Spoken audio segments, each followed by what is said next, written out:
100 நாள் வெற்றிகரமாக விஜய் சார் அவர்கள் ஆட்சி அமைச்சிருக்காங்க.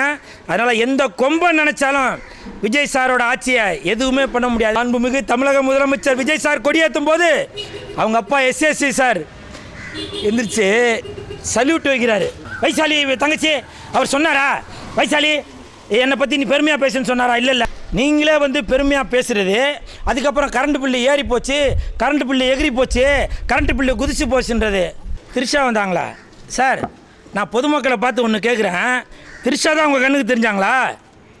பக்கத்தில் எஸ்எஸ்சி சார் அவங்க அப்பா இருந்தார், அவங்க கண்ணுக்கு தெரியலையா? மாண்புமிகு தமிழக முதலமைச்சர் விஜய் சார் அவர்களை பெற்றெடுத்த தாய் அவங்க பக்கத்தில் இருந்தாங்க, அவங்களும் அவங்க கண்ணுக்கு தெரியலையா?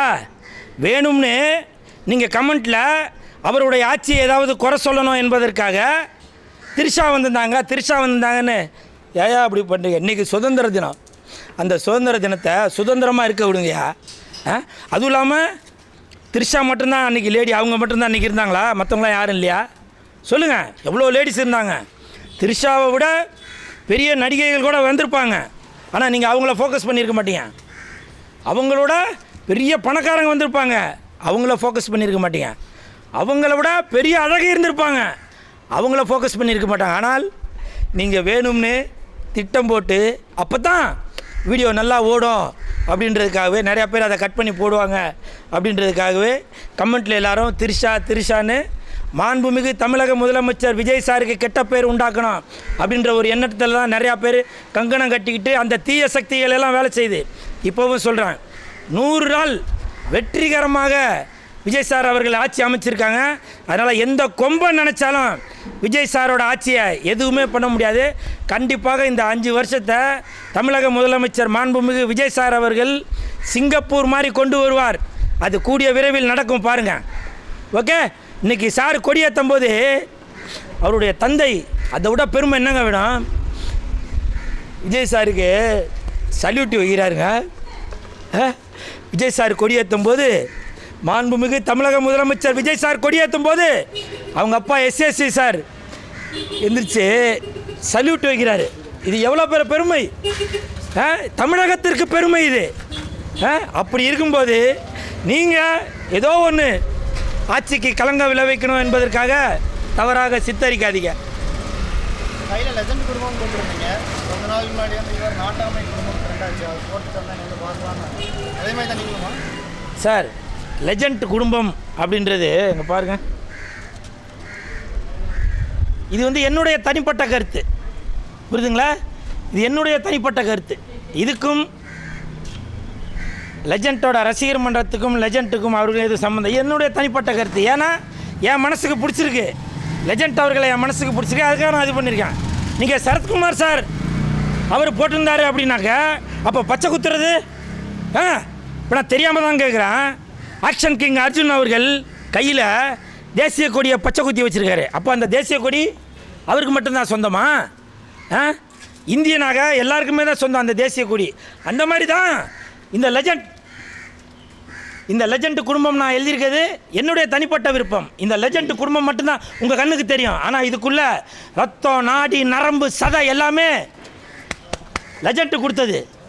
நீங்கள் என்ன வேணால் சொல்லிக்கங்க, ஆனால் எனக்கு தெரியும், புரியுதா? புத்தன் இயேசு லெஜண்ட் பிறந்தது பூமியில் எதற்காக? தோழா எங்களை மாதிரி ஏழைகளுக்காக. புரியுதா? நினைக்கிறதுக்கு ஒன்றும் இல்லைங்க, எனக்கு நல்லா அப்பட்டமாக தெரியுது. இப்போதைக்கு நம்ம மன்சூர் அலிகான் அண்ணன் அவர்களை கூடிய விரைவில் நீங்கள் இந்த வாட்டர்மெலன் ஸ்டார் இருக்கார்ல, அவரை நீங்கள் எப்படி பார்த்தீங்களோ அந்த நிலைமைக்கு வந்துடுவார்.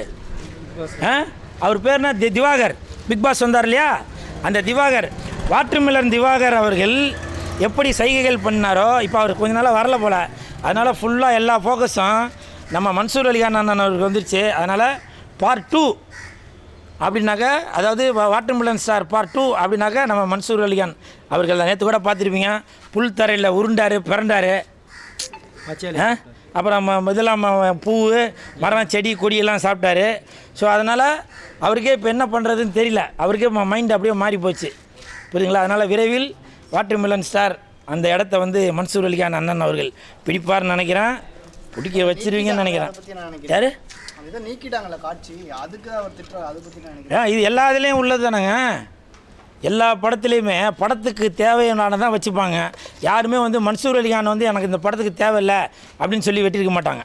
அதாவது அதுவும் இல்லாமல் நான் தெரியாமல் தான் கேட்குறேன், மன்சூர் அலிகான் வாங்கினீங்கள துட்டு கொடுத்தாங்களா?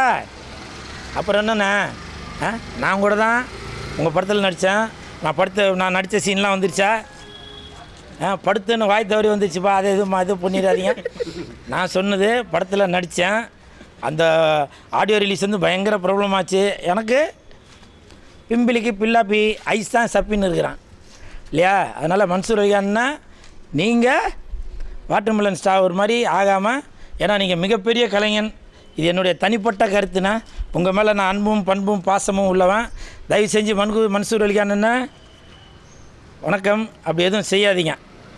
அப்புறம் உங்களை விஜய் சார் கேட்டாரா? மாண்புமிகு தமிழக முதலமைச்சர் விஜய் சார் என்னை பற்றி பெருமையாக பேசுங்க எதுவும் சொன்னாரா? நீங்களே வந்து பெருமையாக பேசுகிறது, அதுக்கப்புறம் கரண்ட் பில்லு ஏறி போச்சு, கரண்ட் பில்லு எகிரி போச்சு, கரண்ட் பில்லு குதிச்சு போச்சுன்றது. ஏமா அது அந்த சீரியல் நடிகை பேர் தெரில, தங்கச்சி உங்களை தான் தங்கச்சி கேட்குறேன். அவர் என்னை பற்றி பெருமையாக பேசுன்னு சொன்னாரா? இல்லை நீங்களே வாலண்டரியாக வந்துட்டு நீங்களே வாலண்டரியாக வந்து அவங்கள பற்றி பெருமையாக பேசுனாங்க. வீடியோ நல்லா ஓடும், நல்லா வியூவர்ஸ்லாம் கூடுவாங்க அப்படின்னு நீங்கள் இன்ஸ்டாகிராம்லேயும் அது இதுலேயும் போட்டு நீங்கள் துட்டு பார்க்குறதுக்காக இது பண்ணீங்க, பப்ளிசிட்டிக்காக. இப்போ கரண்ட் பில்லு ஏறினோன்னா நான் சொல்கிறேன், இப்போ கரண்ட் பில்லு ஏறிச்சுல, அவரை பற்றி வீடியோ பெருமையாக போட்டிங்களா? 2 மில்லியன் 3 மில்லியன் போச்சுல, அதில் காசு வந்துச்சா? அந்த காசு எடுத்து கரண்ட் பில்லு கட்டு. இதில் நியாயத்தை சொல்லுவீங்களா? இது சொல்ல மாட்டீங்க. உங்களை விஜய் சார் சொன்னாரா? அந்த பொண்ணு பேர் என்னப்பா? வைசாலி தங்கச்சி. அவர் சொன்னாரா வைசாலி என்னை பற்றி நீ பெருமையாக பேசுன்னு சொன்னாரா? இல்லை நீங்களே உங்களுக்கு வீடியோ ஓடணுன்றதுக்காக நீங்கள் பெருமையாக பேசுனது. எத்தனை பேர் இப்போ நீங்கள் விஜய் சாரை பற்றி பெருமையாக பேசுகிறீங்களா? எத்தனை பேர் அவர் எலெக்ஷனில் நிற்கும் போது எத்தனை பேர் ஓட்டு கேட்டு போனீங்க அவருக்கு? டிவி கேட்க ஓட்டு போடுங்கன்னு யாரா சொல்லியிருப்பீங்களா? விஜய் சாருக்கு சப்போர்ட் பண்ணி யாரா சொல்லியிருப்பீங்களா?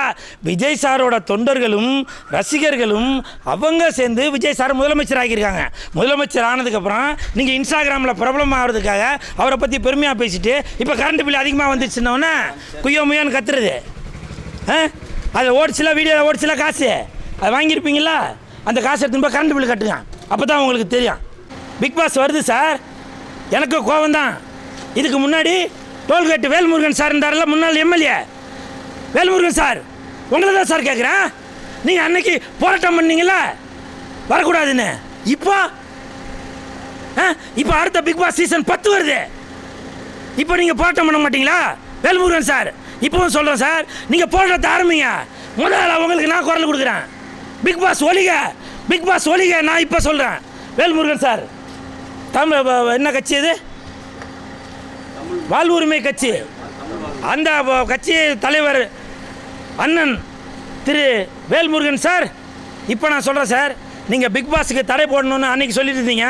இப்போ நீங்கள் போராட்டத்தை ஆரம்பிங்க. ஆளாக நான் அனுப்பேன். சமுதாயத்தை சீரழிக்கக்கூடிய இந்த பிக் பாஸ் நிகழ்ச்சியை அறவே ஒழிக்கணும், வேரோடு அறுக்கணும். அதற்கு நம்ம வேல்முருகன் மாதிரி ஆளுகள் தான் கரெக்டாக இருப்பாங்க. நீங்கள் அதை ஆரம்பிங்க சார். ஆளாக நான் அனுப்பேன். என்ன சார் பிக் பாஸா? சார் நான் ஏற்கனவே சொல்லியிருக்கேன், பிக் பாஸ் நான் போயிட்டு வந்தவன். பிக் பாஸ் என்பது அது ஒரு தரித்திரம் பிடிச்ச நிகழ்ச்சி. அதில் போயிட்டு வந்தவங்க இது வரைக்கும் யாருமே உறுப்பு இல்லை. பிக் பாஸ்ன்றது அது ஒரு 100 நாள் வேலைவாய்ப்பு திட்டம் என்னை பொறுத்த வரைக்கும், புரியுதுங்களா? இப்போ ஏதோ ஒன்று காமன் மேன் அப்படின்னு சொல்லி ஏதோ ஒன்று வருது போல். நீங்களே யோசிச்சு பாருங்கள் பொதுமக்களே. உங்களுக்கு நான் ஒன்று சொல்கிறேன், தயவு செஞ்சு பிக் பாஸை பார்க்காம சட்டமன்றத்தில் என்ன நடக்குதோ அதை பாருங்கள். சட்டமன்றத்தில் என்ன நடக்குதுன்னு நீங்கள் பார்த்தீங்கன்னா உங்களுக்கு நாட்டு நடப்பு என்னன்னு தெரியும், குடும்பம் எப்படி நடத்துறதுன்னு தெரியும், இந்த உலகமே எப்படி இயங்கி கொண்டிருக்குன்னு தெரியும். ஆனால் பிக் பாஸ் பார்த்தீங்கன்னாக்கா அவங்களே அரையும் குறையுமா ஆட விட்டு, அவங்களே சண்டையை மூட்டி விட்டு, அடிச்சுக்க வச்சு, பொதுமக்களை வச்சு திட்ட வச்சு, உங்கள் மூஞ்சில் சாணியை கரைச்சி ஊற்றி, செம்புள்ளி கரும்புள்ளி ஊற்றி அதை வெளியில் அனுப்புவாங்க. அதெல்லாம் புரிஞ்சுக்கிட்டு தான் கமல் சார் அவர் நைஸாக நழுவிட்டார், புரியுதுங்களா? அதனால் பிக் பாஸ் நிகழ்ச்சியை பார்க்காம நீங்கள் எல்லாம் சட்டசபை நிகழ்ச்சியை பாருங்கள். அப்போ தான் நீங்கள் வாழ்க்கையில் எப்படி முன்னுக்கு வரலான்னு தோணும். நீங்கள் சட்டசபையை பார்த்துக்காம பிக் பாஸை பார்த்தீங்கன்னாக்கா ஊற்றிக்க வேண்டியதான். இது என்னுடைய தனிப்பட்ட கருத்து.